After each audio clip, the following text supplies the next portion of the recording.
जय माता दी। दुर्गा सप्तशती चौथा अध्याय।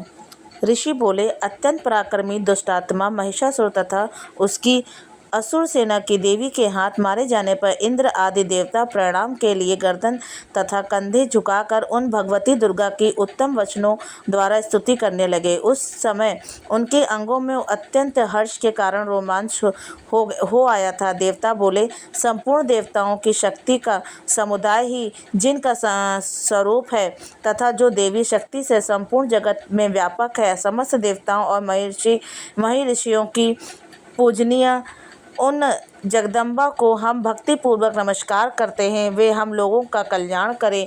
जिनके अनुपम प्रभाव और शक्ति का वर्णन करने की भगवान शेषनाग, ब्रह्मा जी तथा महादेव जी भी सामर्थ्य नहीं रखते। वे भगवती चंडिका संपूर्ण जगत का पालन और अशुभ भय का नाश करने का विचार करें। जो पुण्य आत्माओं के घरों में स्वयं ही लक्ष्मी रूप से, पापियों के यहाँ दरिद्रता रूप से, विशुद्ध अंतःकरण वाले पुरुषों के हृदय में लज्जा रूप से निवास करती है, उन पर आप भगवती दुर्गा को हम नमस्कार करते हैं। देवी विश्व का पालन कीजिए। देवी आपके इस अगम रूप का असुरों का नाश करने वाले महान पराक्रम तथा समस्त देवताओं और दैत्यों के समक्ष युद्ध में प्रकट किए हुए आपके अद्भुत चरित्रों का हम किस प्रकार वर्णन करें।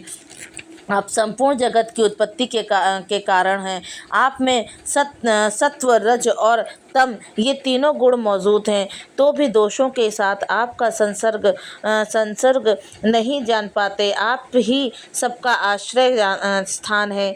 यह समस्त जगत आपका अंशभूत है, क्योंकि आप सबकी आदिभूता, अव्याकृता, प्राकृति है। यह देवी संपूर्ण यज्ञों में जिसके उच्चारण से सब देवता तृप्ति आप लाभ करते हैं, वह स्वयं इसलिए आप ही हैं। इसके अतिरिक्त आप पितरों की भी तृप्ति का कारण है, इसलिए सब लोग आपको स्वधा भी कहते हैं। देवी जो मोक्ष की प्राप्ति साधन है, अचिंत्य महाव्रत स्वरूपा है, समस्त दोषों से रहित जितेंद्रिय तत्व को ही सार वस्तु मानने वाले तथा मोक्ष की कामना रखने वाले मुनिजन जिसका अभ्यास करते हैं, वह भगवती पर विद्या आप ही हैं। आप शब्द स्वरूपा हैं। अत्यंत निर्मल ऋग्वेद, यजुर्वेद तथा उद्गीत के मनोहर पदों के पाठ से युक्त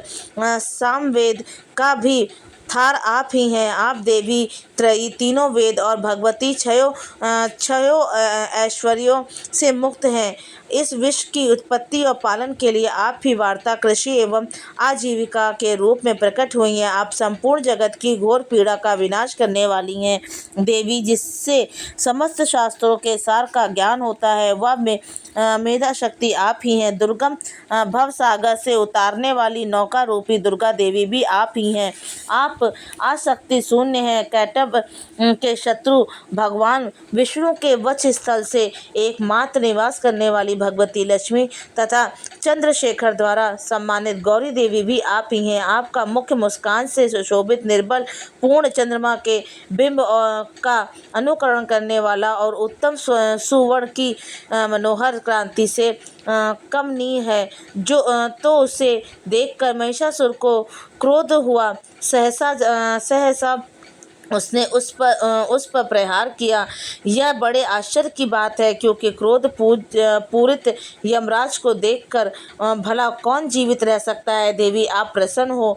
परमात्मा स्वरूप आपके प्रसन्न होने पर जगत का अभ्युदय होता है और क्रोध में भर जाने पर आप तत्काल ही कितने कुलों का सर्वनाश कर डालती हैं। यह बात अभी अनुभव में आई है, क्योंकि महिषासुर की यह विशाल सेना क्षण भर में आपने क्रोध से नष्ट हो गई। सदा अभ्युदय प्राप्त करने वाली आप जिन पर प्रसन्न रहती हैं, वे ही देश में सम्मानित हैं। उन्हीं को धन और कीर्ति की प्राप्ति होती है। उन्हीं का धर्म कभी शिथिल नहीं होता तथा वे ही अपने स्वस्थ स्त्री, पुत्र और भृत्यों के साथ भाग्यवान माने जाते हैं। देवी आपकी ही कृपा से पुण्यात्मा पुरुष प्रतिदिन अत्यंत श्रद्धापूर्वक सदा सब प्रकार के धर्मानुकूल कर्म करता है और उसके प्रभाव से स्वर्गलोक में जाता है। इसलिए आप तीनों लोकों में निश्चय ही अभिष्ट फल देने वाली हैं।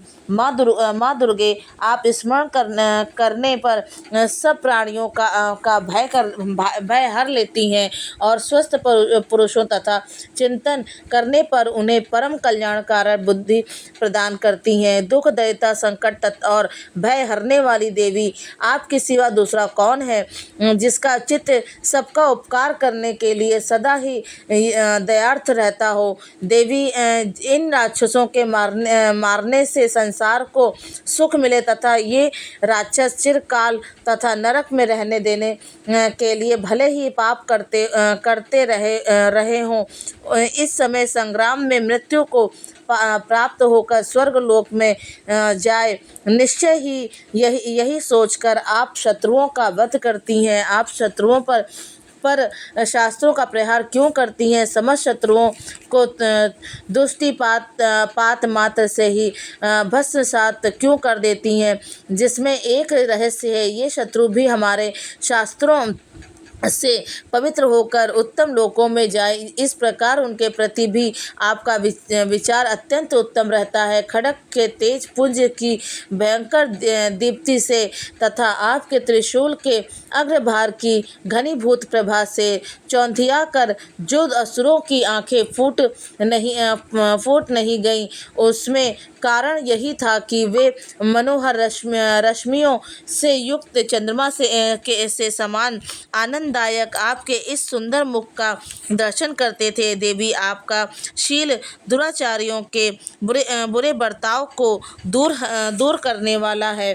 साथ ही यह रूप ऐसा है जो कभी चिंतन में भी नहीं आ सकता और जिसकी कभी दूसरों से तुलना नहीं हो सकती तथा आपका बल और पराक्रम तो उन असुरों का भी नाश करने वाला है जो कभी देवताओं के पराक्रम को भी नष्ट कर चुके थे। इस प्रकार आपने शत्रुओं का भी अपनी दया ही प्रकार की है।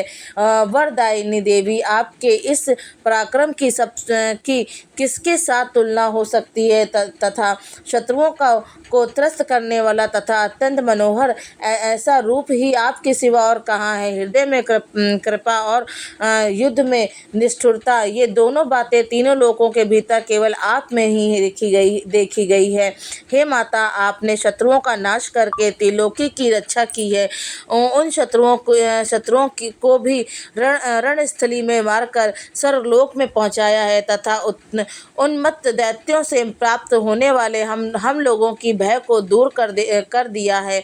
आपको हमारा नमस्कार है। हे देवी, आप शूल से हमारी रक्षा करें, जगत ध्रात खड़ग से हमारी रक्षा करें तथा घंटा की ध्वनि और धनुष की टंकार से भी आप हम लोगों की रक्षा करें। चंडिके, पूर्व पश्चिम और दक्षिण दिशा में आप हमारी रक्षा करें तथा हे ईश्वरी, अपने त्रिशूल को घुमाकर आप उत्तर दिशा में भी हमारी रक्षा करें। तीनों लोकों में आपके जो परम सुंदर एवं अत्यंत भयंकर रूप विचरते रहते हैं, उनके द्वारा भी आप हमारी तथा इस पृथ्वी की रक्षा करें।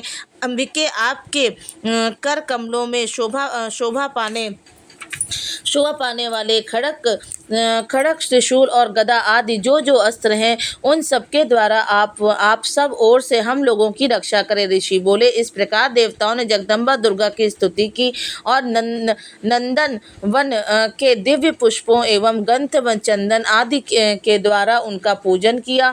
फिर सबसे मिलकर जब भक्तिपूर्वक दिव्य धूपों की सुगंध निवेदन की, तब देवी ने प्रसन्न वंदन होकर प्रणाम करते हुए सब देवताओं से कहा। देवी बोली, देवताओं, तुम सब लोग मुझसे जिस बात की कामना करते हो उसे मांगो। देवता बोले, भगवती ने हमारी सब इच्छा पूर्ण कर दी, अब कुछ भी बाकी नहीं है, क्योंकि हमारा यह शत्रु महिषासुर मारा गया। महेश्वरी, इतने पर भी आप हमें और वर देना चाहती हैं तो जब आपका स्मरण करें तब आप दर्शन देकर हम लोगों के महान संकट निवारण कर दिया करें तथा प्रफुल्ल वंदन अंबिके। जो मनुष्य इस स्रोतों द्वारा आपकी स्तुति करे, उसे धन संपत्ति और ऐश्वर्य देने के साथ ही आप ही उसकी धन और स्त्री आदि संपत्ति को भी बढ़ाने के लिए आप सदा ही प्रसन्न रहे। ऋषि कहते हैं, हे राजन, देवताओं ने जब अपने तथा जगत के कल्याण के लिए भद्रकाली देवी को इस प्रकार प्रसन्न किया तब वे तदास्तु कहकर वही अंतर्ध्यान हो गई। हे भूपाल, इस प्रकार पूर्व काल में तीनों लोकों का हित चाहने वाली देवी जिस प्रकार देवताओं के शरीरों से प्रकट हुई थी, वह सब कथा मैंने कह सुनाई। अब पुनः देवताओं का उपकार करने वाली देवी असुरों तथा शुंभ निशुंभ का हनन करके एवं सब लोगों की रक्षा करने के लिए गौरी देवी के उस शरीर से जिस प्रकार प्रकट हुई थी, वह सब कथा मेरे मुँह से सुनो। मैं उसका तुमसे वर्णन करता हूँ। चौथा अध्याय समाप्त। जय माता दी।